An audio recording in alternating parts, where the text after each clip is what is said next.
একজন স্বামী প্রতিদিন কাজ করে ক্লান্ত হয়ে বাসায় ফিরতেন। তার প্রতি তার স্ত্রীর কোনো অভিযোগ ছিল না।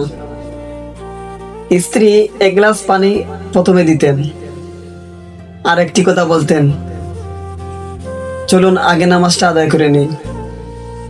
একদিন হঠাৎ সে অনেক অসুস্থ হয়ে পড়ে হসপিটাল ভর্তি হয়ে যায়।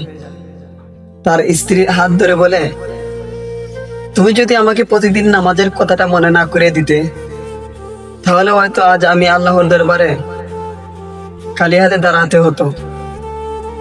সেই কথাটি শুনে স্ত্রীর চক্ষু দিয়ে পানি চলে আসে, আর উত্তরে বলে, আমি আপনাকে দুনিয়াতে চাই নাই, জান্নাতেও চেয়েছি।